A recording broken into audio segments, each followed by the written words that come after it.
नमस्कार दोस्तों, आज का हमारा टॉपिक है मैट्रिक्स। इन्वर्स मैट्रिक्स निकालेंगे किस तरीके से। हमारे पास एक सवाल दिया हुआ है। इस सवाल को समझाने से पहले मैं आपको कुछ चीज़ें बेसिक बता देता हूँ कि इन्वर्स ऑफ द मैट्रिक्स किस तरीके से किस फॉर्मूले का इस्तेमाल करके निकाला जाता है।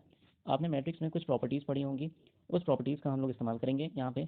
जैसे कि आपने एक प्रॉपर्टी पढ़ी होगी, किसी भी एलिमेंट का आइडेंटिटी में मल्टीप्लाई किया जाए या आइडेंटिटी को एलिमेंट से मल्टीप्लाई किया जाए तो वो एलिमेंट स्वयं यानी इट्सेल्फ मिल जाता है हमें। मान लिया हमने यहाँ पे एलिमेंट क्या है, ए है। ए का हमने आइडेंटिटी में मल्टीप्लाई किया या आइडेंटिटी को ए में मल्टीप्लाई किया तो हमें ए ही मिल जाएगा। इसका मतलब ये है। अब इसका इस्तेमाल करके हम लोग क्या निकालते हैं, inverse of matrix, A inverse निकलते हैं। अब आइडेंटिटी आप पहचानोगे कैसे। आइडेंटिटी जो होगी वो 1 0 0 1 भी हो सकती है। ये आइडेंटिटी क्या है, 2 क्रॉस 2 की है। अगर या फिर आपकी आइडेंटिटी 1 0 0 0 0 0 1 इस तरीके की भी हो सकती है, 3 क्रॉस 3 की। ठीक, ये डिपेंड करेगा कि आपका ए क्या है। ठीक है। अब दूसरी चीज़, जब हम लोग इस फॉर्मूले का इस्तेमाल करेंगे तो आप ये ज़रूर ध्यान रखना कि जब आप एलिमेंट्री ऑपरेशन लगाओगे तो अगर आपने रो का इस्तेमाल किया है शुरुआत में तो पूरा ऑपरेशन जो है वो रो में चलेगा। अगर आपने कॉलम का इस्तेमाल किया है तो पूरा ऑपरेशन कॉलम में चलेगा। इस बात का ध्यान रखना। ये नहीं कि आपने पहले रो लगा दिया फिर बीच में कॉलम लगाया, इस तरीके से कर रहे हो तो आपका क्वेश्चन रॉन्ग हो जाएगा। ये बात मैट्रिक्स में बहुत ज़्यादा ध्यान दी जाती है। डिटर्मिनेंट एक अनदर एस्पेक्ट है मैट्रिक्स का, इसलिए मैट डिटर्मिनेंट में चल जाता है कि आप रो और कॉलम दोनों लगा सकते हो एक साथ एक क्वेश्चन के लिए, बट मैट्रिक्स में ऐसा नहीं होता है। चलिए अब हम लोग करते हैं अपना क्वेश्चन। तो क्वेश्चन में क्या दिया हुआ है कि आपको find inverse of the matrix A equals to 1 2 2 -1। ये कैसी मैट्रिक्स आपको दिख रही है, 2 क्रॉस 2 की। यहाँ पे मैंने फॉर्मूले भी लिख दिए हैं। Since A equals to 1 i a।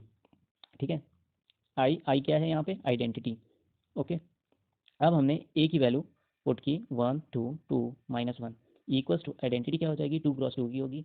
अभी मैंने आपको बताया आइडेंटिटी 2 क्रॉस 2 की क्या होती है, 1 0 0 1। और ए, इसी का आपको इन्वर्स निकालना है। ठीक है। अब हमने स्टार्ट किया रो ऑपरेशन लगाना।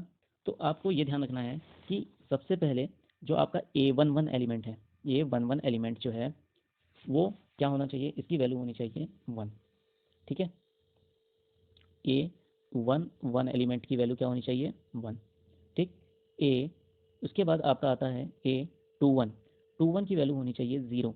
ये आपको ध्यान रखना है। तो जैसे ही आपने 21 को 0 बनाना चाहा तो आपने रो ऑपरेशन यहाँ पे लगाया किस तरीके से, 2r1 -r2। आपने r1 का 2 टाइम्स किया और r2 में माइनस कर दिया। तो यहाँ पे क्या बन गया, 0 और 5 बन गया। और साथ ही साथ आपको इक्वल्स टू के RHS हैंड में भी लगाना पड़ेगा। तो 1 2 0 -1 आपका निकल के आता है और ये ए साथ में है। अब हमें क्या करना है, हमने A11 कर लिया, 1 और 0 हमने ये पा लिया है, यहाँ पे 1 यहाँ पे 0। अब ये जो 5 है यहाँ पे हमें क्या करना है, 1 करना है। तो इसका मतलब क्या हुआ, A22 को हमको करना है 1। तो 1 करने के लिए हम लोग कौन सा एलिमेंट्री ऑपरेशन लगाएंगे, हम R2 में 5 का डिवीज़न लगा देंगे। तो हमें क्या मिल जाएगी वैल्यू, 1 0 2 1 इक्वल्स टू 1 2/5 0 -1/5 ए चल रहा है साथ में। अब हमारे पास यहाँ पे 1 बन गया। अब हमें ये 1 2 यानी A12 को हमें बनाना है 0। तो अब इसको 0 बनाने के लिए आपको दिख रहा होगा हमने यहाँ पे ऑपरेशन लगाया है R1 -2 R2। यहाँ पे कौन सी वैल्यू रखी जाती है जिसपे आप ऑपरेशन लगाओगे, और क्या ऑपरेशन लगा रहे हो उसको इस तरफ लिखा जाता है। यहाँ पे हमारी वैल्यू बन गई 1 0 0 1 इक्वल्स टू 1/5 2/5 2/5 -1/5। जब आप सॉल्व करते हो तो आपको ये वैल्यू मिल करके आ जाती है। अब हम यहाँ पे आंसर आपका किस तरीके से आएगा, आपका जो आंसर है वो आपके सामने पड़ा हुआ है। आपकी जो ये वाली वैल्यू आई है ये आपका होता है ए इनवर्स। आपने एक प्रॉपर्टी पढ़ी होगी, ए ए इनवर्स इक्वल्स टू आई, यानी अगर ए का ए इन्वर्स में मल्टीप्लाई कर दिया जाए तो हमें आइडेंटिटी मिल जाती है, और ये मल्टीप्लिकेटिव आइडेंटिटी क्या होती है? 1। आपको ये बात पता होगी, मल्टीप्लिकेटिव आइडेंटिटी होती है 1। इसलिए ए इन्वर्स करने पर हमें क्या मिल जाएगा? आई। तो आपने ए यहाँ पे क्या किया, आपने यहाँ पे आपने आइडेंटिटी बना ली 1 0 0 1। ठीक। अब देखो यहाँ पे हमने क्या किया है, हमने यहाँ पे आई निकाल लिया, ए इनवर्स हमें मिल गया, और यहाँ पे साथ में है ए।